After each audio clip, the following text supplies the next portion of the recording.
Salut à tous, très heureux de vous retrouver sur la 3 dans votre émission La Grande Team J3 pour le Mondial Qatar 2022. Des surprises, il y en a eu et nous allons revenir sur les matchs de ce mardi avec beaucoup de joie pour aujourd'hui. En tout cas, voici le sommaire.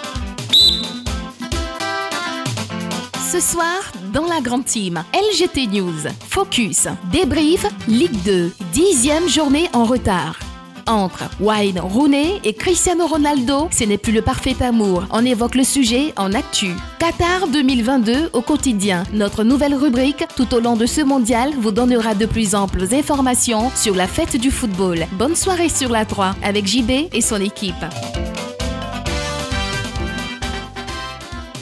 L'Afrique participe bel et bien à la plus grande messe du football mondial. Oui, après l'entrée en lice du Sénégal, la Tunisie est entrée en lice aujourd'hui et ce soir on s'interroge.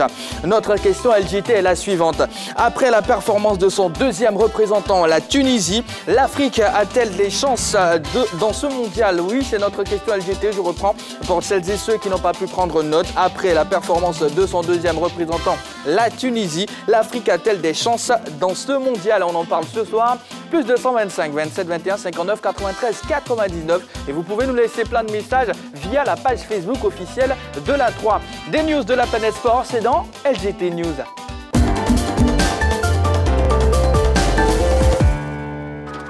Super bien. Vous êtes bien mis du coup, Magat? Oui, on parle du mondial. Et ça va tellement vite, l'actualité, ça bouge, ça tourne.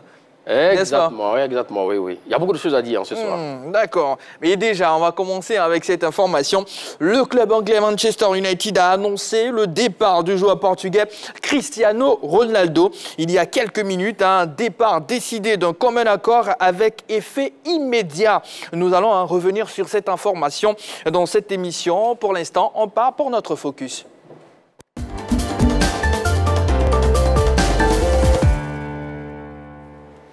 La 3 était au cœur des deux matchs de la 10e journée de Ligue 2 pour ce mardi. On revient sur les deux affiches que vous avez pu suivre sur nos antennes, notamment JCAT, ESP Boaké, COE Sport de San Pedro, OC Tabo. Les scores donc à 0-1 en faveur de Boaké et puis match nul entre le COE Sport et OC Tabo. 1-1 dans ce match-là. Magad, derrière, est-ce que la victoire de Boaké est une surprise pour vous?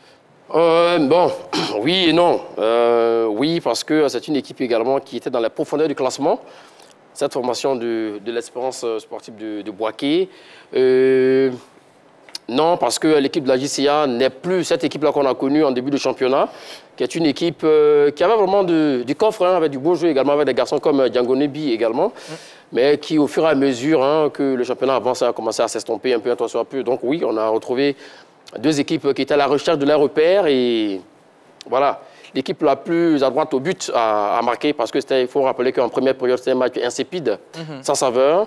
On n'arrive pas à aligner deux passes de suite et heureusement qu'il y a eu donc, ce but en seconde période pour l'équipe de Boaké qui nous offre donc le seul but du match. Ouais. Bon, donc du coup, oui, on a droit à eu un très beau match. Surtout en première période, ce n'était pas bon du tout, mais la seconde période a sauvé donc la suite du match.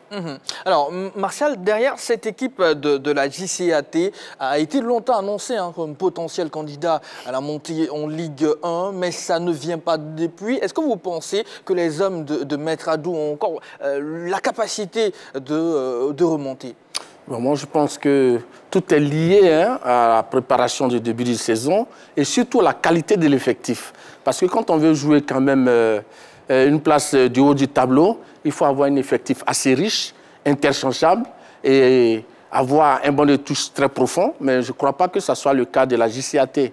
Et donc, c'est ce qui explique que depuis quelques années, cette équipe-là n'arrive pas véritablement à se donner les moyens de retrouver la Ligue 1. Tout simplement. Oui. Magat? Oui, effectivement. Alors, la JCA, actuellement, c'est 6 points, 6 petits points au compteur.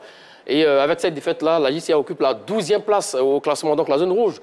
Donc, risque de descendre. Si le championnat s'arrêtait là, à cette 10e journée, la JCA serait retrouvée donc, en 3e division. Ouais. Voilà, c'est une équipe qui nous a fait rêver par le passé, mais voilà, c'était une équipe quelconque. Je le disais tantôt, que en début de championnat, on avait retrouvé une équipe de la JCA qui jouait bien au football. On a dit, ah tiens, dis donc, on a retrouvé l'équipe de la JCA qui avait fait un très beau match face à Agi de Guy Beroy lors de la première journée, avec des très beaux buts, amenés par le garçon Django Nebi. Et après, bon, voilà. C'est très vite retombé. Voilà, ils sont retombés dans les travers. On ne sait pas ce qui se passe réellement dans le club, mais bon, et comme il a dit, Martial Goro, est-ce qu'il y a eu un suivi également? J'ai l'impression que les clubs qui sont en Ligue 2, certains clubs, effectivement, ne veulent pas monter en Ligue 1 parce que, oui, ils ne se donnent pas les moyens pour monter. On ne cherche pas l'entraîneur qu'il faut, on ne fait pas le recrutement clinquant qu'il faut parce qu'il faut des grands garçons. Par la taille, je vais dire, et puis également des oiseaux rares, voilà, pour tirer effectivement l'équipe vers le haut. C'est parce qu'on entend de voir dans cette formation de JCA. Allez, même question aussi pour le FC San Pedro qui souffle le chaud et le froid en même temps. Est-ce que vous pensez que cette équipe peut revenir? Parce que là, ce n'est pas vraiment la grande équipe du FC San Pedro qu'on voit. Ça va me paraître très compliqué pour la simple et bonne raison, c'est que le FC San Pedro, depuis quelques saisons, change beaucoup d'entraîneurs. Un coup, il y en a un qui est là, un coup, il y en a un qui s'en va. Et un effectif a besoin de stabilité pour donner du bon jeu. Un entraîneur a besoin de temps pour connaître les joueurs. Et en pleine saison, changer plusieurs fois. On a un préparateur physique qui prend le relais du coach, un coach qui vient, un coach qui s'en va. C'est pas possible. C'est pas stable tout ça. C'est pas stable. Et pour vous, Martial, est-ce que vous pensez que concrètement et sérieusement, mais vraiment, est-ce que vous pensez que cette formation balnéaire a les moyens d'aller chercher son ticket pour la Ligue 1? Je veux dire que vous devez parler du CW Sport de San Pedro ou du FC San Pedro? Du FC San Pedro. FC San Pedro? Oui, un mot tout de même sur le FC San Pedro. On parle bien sûr du c'est vrai que oui, mais en même temps, globalement, la Ligue 2, voilà, voilà, allez-y. Non, en fait, ce que je veux dire, c'est que, vous savez, parlant du CW Sport, allez-y. Oui, je pense que la descente aux enfers a commencé depuis que cette équipe avait disputé la finale de la Coupe de la Confédération. Et à la suite de cette finale, tous les joueurs ont été vendus. Plus d'une dizaine de joueurs sont partis. Et depuis lors, c'est là que cette équipe a commencé sa descente aux enfers. Et jusqu'à présent, elle végète en Ligue 2. Elle n'arrive pas à se donner véritablement les moyens de revenir parmi l'élite du football ivoirien. Donc on court vers la perdition, clairement, avec la Ligue 2. Parce que pratiquement tous les clubs, on en parlait hier, tous les clubs ont pratiquement le même problème. Oui, vous savez, ce n'est pas aussi facile, il faut le dire, parce qu'au niveau de la Ligue 2, les subventions baissent. Et en Ligue 1, les droits de télé sont plus relevés. Donc déjà, à ce niveau, en Ligue 2, je crois que les présidents des clubs qui n'ont pas les moyens, qui n'arrivent pas à mettre la main à la poche, ont vraiment des difficultés à tenir la route. Et donc, je crois que c'est le problème qui arrive au club de Ligue 2. D'accord. Allez, vous le savez, on parle un tout petit peu du mondial dans cette émission, La Grande Team. Et ce soir, notre question LJT est la suivante. Après la performance de son deuxième représentant, la Tunisie, l'Afrique a-t-elle des chances dans ce mondial? Oui, vous le savez, le Sénégal a été battu. La Tunisie a réussi, bien sûr, à arracher un point, match nul face au Danemark. En tout cas, c'était une belle équipe que nous avons pu voir. Qu'est-ce que vous en pensez? Tout simplement, bien sûr, le téléphone sera ouvert. On n'oublie pas également la page Facebook de la 3 où vous pouvez vous exprimer tout simplement. Allez, Héraclide, Magat et Martial, demain, l'Africa Sport sera en face de l'ADFK. Comment vous voyez déjà cette affiche, Héraclide? Alors, je pense que ça va être une rencontre assez difficile pour l'Africa. Cependant, on a quand même quelques éléments au sein de l'Africa qui sortent du lot et qui, depuis l'arrivée du nouveau coach, arrivent à trouver une sorte de cohésion ensemble. Je pense notamment à Mohamed Koulibaly, à Archif Ataki dans l'axe, qui commencent à prendre vraiment leurs aises ensemble. Si demain, Mohamed Koulibaly est en 10, avec un Archif Ataki devant, ça peut créer quelque chose de très très bien. On a Mohamed Koulibaly qui est très fort, qui est gaucher avec des coups de pied arrêtés incroyables. On a Archif Ataki formé au TFC avec des vraies compétences footballistiques. Donc demain, on peut avoir quelques surprises quand même.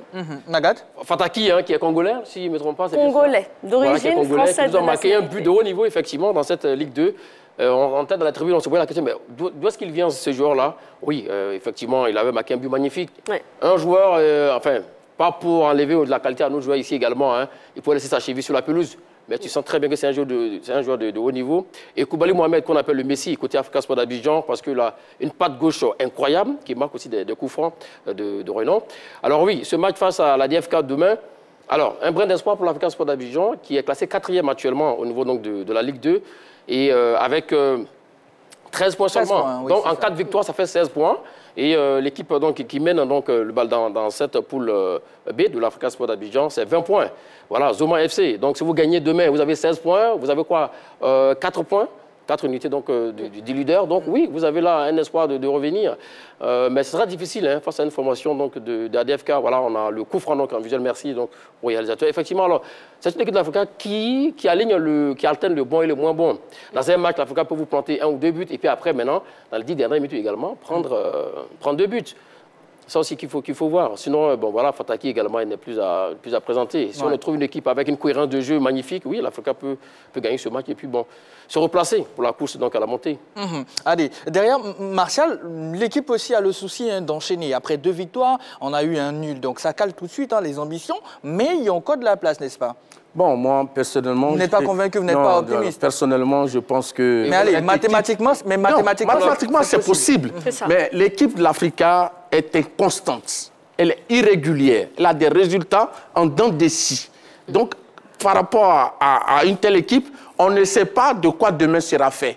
Si l'Africa gagne demain, je dirais bravo. Mais personnellement, pour ce que je vois, cette équipe n'est pas équilibrée. Parce que pour une équipe qui prétend jouer la montée, elle doit avoir vraiment un équilibre au niveau de ces différents secteurs de jeu. Mais à l'Africa, personnellement, c'est vrai, il y a quelques hirondelles. Mais comme on dit, une hirondelle ne fait pas le printemps. Ils ont cité quelques joueurs, c'est vrai, qui sortent un peu du lot, mais l'ensemble de l'effectif, pour moi, est vraiment assez moyen. Et donc, il faudra un Africa qui est renforcé pendant le mercato. Et à partir de là, je pense qu'on aura peut-être, on verra un nouveau visage. L'autre question, est-ce qu'on a fait un recrutement clinquant côté Africa Sport d'Abidjan pour aller chercher la montée cette saison? Je ne crois pas. Alors, il y a eu une saison où Tozi est arrivé et à l'intersaison, on a viré 4 à 5, 6, 8, voire même 10 joueurs de l'équipe de l'Africa Sport d'Abidjan. Et c'est à partir de ce moment que les problèmes de l'Africa ont commencé. On n'a pas eu les joueurs qui ont remplacé variablement ceux qui sont partis. Donc, à partir de ce moment, effectivement, vous avez un effectif moyen. Alors, dans une Ligue 2 très compliquée, difficile, avec beaucoup de matchs. Donc oui, à un certain moment, il faut revenir à la réalité. Pour le moment, l'Africa est à sa place. Puis bon, voilà, il faut donc croiser la doigt que Zoma FC, qui caracole en tête pour le moment dans sa poule, puisse lâcher des points. Sinon, pour voir l'Africa revenir dans le jeu, ce serait hyper compliqué. Allez, terminons avec ce sujet, avec un pronostic, Martial.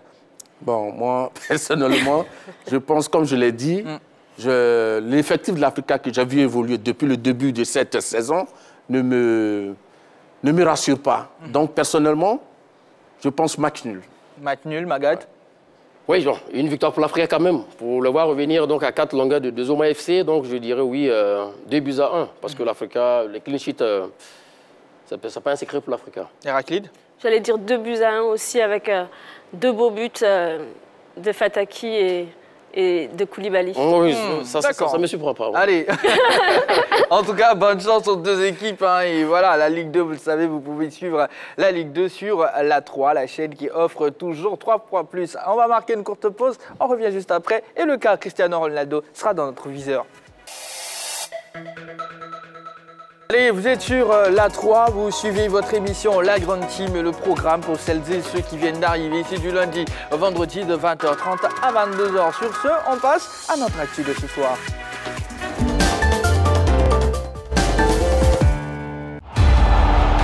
Que se passe-t-il réellement entre Wayne Rooney et Cristiano Ronaldo? C'est la question que se posent tous les hommes de médias, tant il est désormais vrai que les 2 anciens coéquipiers de Manchester United ne se privent plus de se lancer des piques qui ont l'air de ressembler à une petite guerre. Alors que les 2 légendes ne cessent de s'écharper par voie interposée, l'anglais, c'est-à-dire Wayne Rooney, s'est de nouveau payé son ancien partenaire. L'ex-international des Three Lions a encore mis dans la provocation alors que lors d'une une question posée sur le plateau de JO Cinéma où l'on lui demandait de choisir entre Cristiano Ronaldo, Messi et Harry Kane s'il devait titulariser un joueur, en mettre un sur le banc et en vendre un, sa réponse a été sans équivoque. Je titularise Messi, je mets Kane sur le banc et je vends Cristiano. Il ne joue pas dans mon club, a répondu Rooney avec un sourire non dissimulé. C'est sûr que Ronaldo ne manquera pas l'occasion de répondre à l'anglais. Ces dernières semaines sont devenues pour Wayne Rooney et Cristiano Ronaldo des moments de clash à n'en point finir. Et cette récente sortie de l'anglais risque de prendre une autre proportion. Et voilà, derrière, en termes d'information, nous l'avons appris il y a quelques heures. Cristiano Ronaldo quitte les Red Devils. Manchester United vient d'annoncer que Cristiano Ronaldo quittait les Red Devils. Son club, oui, a communiqué sur le départ du joueur qui fait suite à l'interview polémique livrée par le Portugais. Cristiano Ronaldo quitte Manchester United d'un commun accord avec effet immédiat. Le club le remercie pour son immense contribution au cours des 2 séjours à Old Trafford, marquant 145 buts en 346 apparitions et lui souhaite ainsi qu'à sa famille bonne chance pour l'avenir. Tout le monde à Manchester United reste concentré pour la poursuite des progrès de l'équipe sous Eric Ten Hag et sur la collaboration pour réussir sur le terrain. Là, Magat, derrière, les choses sont claires. On ne devait pas s'attendre à un retour de Cristiano Ronaldo après sa sortie, c'est clair. Alors c'était une sortie calculée, préméditée. Le garçon longtemps avait été courtisé par Chelsea avec le nouveau milliardaire, donc propriétaire des Blues de Chelsea. Alors, donc, en faisant cette sortie-là, il voulait effectivement partir avant le mondial. Voilà. Et comme vous le savez, au niveau donc, de la trêve, en Angleterre, c'est au mois de janvier à février où on parle de la trêve hivernale. Ce n'était pas encore arrivé, mais le garçon voudrait partir absolument. Mais étant sous contrat avec Manchester United, il ne pouvait pas partir. Donc, qu'est-ce qu'il faut faire en ce moment-là? Il fallait trouver une astuce, effectivement, voilà, cette sortie-là. Il savait pertinemment que cette sortie, après cette sortie, non, un grand club comme Manchester United ne peut jamais accepter ce genre de sortie.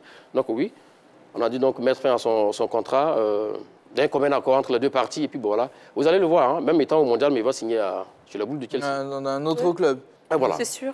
Vous y croyez aussi? Oui, complètement. Et puis, des joueurs comme Ronaldo, ils ont une armée de conseillers en communication, en marketing, en juridique. Donc, c'est clair que tout ce qui s'est passé ces derniers mois, c'était prémédité. On ne peut pas avoir un joueur comme Ronaldo qui décide de quitter son siège, qui ne respecte pas le fair play, qui ne respecte pas le coach. Après, on peut avoir plein d'idées autour de ça, mais tout ce qui s'est passé ces dernières semaines, c'était justement pour se faire libérer d'un coup d'un seul et pouvoir partir ailleurs sans problème. D'accord. Derrière, il y a un accrochage entre lui et Wayne Rooney, ancien justement du club. Comment vous jugez cette situation-là? On se parle par médias interposés. Bon, moi, je pense que ce que je retiens, c'est une élégance de Rooney par rapport à Cristiano Ronaldo. Oui, c'est sûr. Parce que je crois que quand on a été coéquipier dans un club, qu'on a servi ensemble, quand il y a un problème, Rooney a été quand même, c'est une figure emblématique de ce club-là. Donc si il pense que son ex-coéquipier est en train d'avoir un comportement déviant, je pense qu'il y a plusieurs canaux par lesquels il pouvait lui adresser un message. Mais on ne le fait pas publiquement, on ne tense pas son ancien coéquipier publiquement. Donc je pense que l'attitude de Rooney ressemble plus à un règlement de compte. Oui, et c'est ce que je crois. D'accord. Magat, est-ce que vous pensez qu'il pense véritablement au plus profond de lui tout ce qu'il a dit? Oui, Rooney, mais effectivement, alors, les deux garçons ont évolué sous les couleurs de Manchester United, on l'a dit, de 2003 à 2008, parce que c'est l'année où Cristiano Ronaldo permet à l'équipe de Manchester United de gagner la Ligue des Champions. Et ensuite, effectivement, en 2009, il part donc du côté du Real de Madrid. Alors, Rooney, voyez ce qu'il a dit. Il dit Ronaldo doit juste baisser la tête, travailler et juste être prêt à jouer quand l'entraîneur aura besoin de lui. S'il fait ça, ça sera un atout. S'il ne le fait pas, alors il deviendra une distraction indésirable. Voici la goutte d'eau qui a fait déborder le vase. Alors, réplique de Cristiano Ronaldo qui lui dit, écoutez, voilà, en taclant la carrière de Rooney, hein, qui s'achevait donc à l'âge de 35 ans. Il ne sait pas pourquoi il me critique sèchement, probablement parce qu'il a terminé sa carrière pendant que moi, je suis en train de jouer. Alors, les deux hommes sous Manchester United n'ont jamais partagé, comme on le dit, le salon ensemble en tant que tel, parce que ce sont donc des égos démesurés, ces deux garçons. Mais à l'époque, il y avait un sorcier qu'on appelle Sir Alex Ferguson, qui a amené tout le monde vers son projet. Donc, il gérait bien cette situation-là. Ouais, qui gérait bien cette situation. Il gérait la psychologie du groupe. Voilà, la psychologie du groupe. Et puis, il y a ce qu'on ne dit pas trop, il y a un antécédent entre les deux hommes au Mondial 2006, en quart de finale, Portugal-Angleterre. Et en ce moment-là, il y a une faute de Wayne Rooney sur un joueur portugais. Et Ronaldo qui arrive comme ça, qui dit à l'arbitre argentin, M. Horacio Lisanto, qui fait comme ça son poignet, allez, carton. Donc le gars, il sort le carton rouge. Et Wayne Rooney est expulsé. Et après, le Portugal bat l'Angleterre et se qualifie pour la demi-finale. D'ailleurs, ils ont été battus par la France de Zidane. Donc à partir de ce moment-là, Wayne Rooney n'a jamais gardé cela. C'est pour cela, quand l'offre de Real Madrid est arrivée sur la table, Wayne Rooney a été la première personne à qui Sir Alex Ferguson a donné l'information pour dire, écoute, tu joues avec Wayne Rooney en attaque, il y a une offre qu'on ne peut pas refuser de 100 millions d'euros de la part du Real Madrid. Qu'est-ce qu'on fait? Il dit, mais coach, vous savez, vous le disiez, hein, qu'aucun joueur n'est plus grand que les clubs. Laissez partir Wayne Rooney, nous avons Tevez, nous avons d'autres garçons qui sont là, Nani également, qui porteront donc le maillot de Manchester United. Donc à partir de ce moment, il a fait partie aussi Cristiano Ronaldo. Donc ça ne date pas d'aujourd'hui, ce sont des règlements de compte comme il a dit. Mais c'est malheureux de voir ces deux garçons, ces deux hommes-là, à couteau tiré aujourd'hui. Effectivement. En fait, ce que je voulais dire, vous savez, dans le milieu du football, quand un monsieur comme Ronaldo, qui est quand même l'une des stars de ce football-là, a des moments de difficulté, c'est tout à fait normal qu'il ait des comportements que beaucoup de personnes ne peuvent pas comprendre. Et quand c'est comme ça, on ne peut pas lui donner des leçons de façon publique. Je pense que c'est lui manquer de respect. Et donc, pour moi, la réponse de Cristiano Ronaldo à Rooney est largement justifiée. Donc pour vous, la suite, ce sera quoi? Un club pour Cristiano Ronaldo et on n'en parle plus? Oui, mais je pense qu'à couteau tiré, ils vont se tirer dans les pattes encore un moment parce qu'il y a...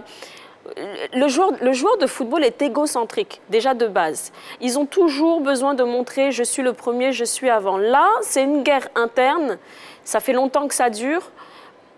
Ils vont profiter justement de la période Coupe du Monde pour régler leurs comptes. Comme disait mon compère sur le plateau, il y a tellement de façons de régler ça avec WhatsApp, en allant le voir à la sortie du club. C'était facile de régler ça, mais Rooney, Rooney, il a de la hargne. Il est mesquin, c'est un joueur qui a toujours été comme ça, qui a toujours été très mesquin et qui profite d'être un petit peu aujourd'hui dans l'ombre, qui profite de ça pour ressortir dans la lumière parce que c'est un joueur de foot qui a été au top niveau et aujourd'hui tu es dans l'oubli, tu as pris 50 kilos, donc tu as envie... Non mais c'est vrai, oh non, tu es dans l'oubli. Non mais c'est vrai, parce qu'on oublie que c'est des joueurs qui ont été tellement hauts et qui se retrouvent aujourd'hui dans l'ombre, dès qu'ils ont la possibilité de revenir devant les caméras, ils en profitent. Assez rapidement, Maguette. Oui, assez rapidement pour dire que Cristiano Ronaldo et Wayne Rooney, bon, voilà, ce sont des amis, ils vont se réconcilier selon moi. Ouais. D'accord, voilà. C'était bien sûr l'épisode Cristiano Ronaldo, Wayne Rooney, et l'information aussi, hein, l'information majeure qui est tombée, c'est que Cristiano Ronaldo et Manchester United, bah, c'est fini, tout simplement. Voilà, l'information est tombée il y a quelques minutes seulement. Allez, on va marquer une courte pause. Quand on revient, on ouvre le téléphone et on attaque notre question LGT, que je rappelle pour celles et ceux qui viennent de nous prendre en marche. Après la performance de son deuxième représentant, la Tunisie, l'Afrique a-t-elle des chances dans ce mondial? Allez, à tout de suite.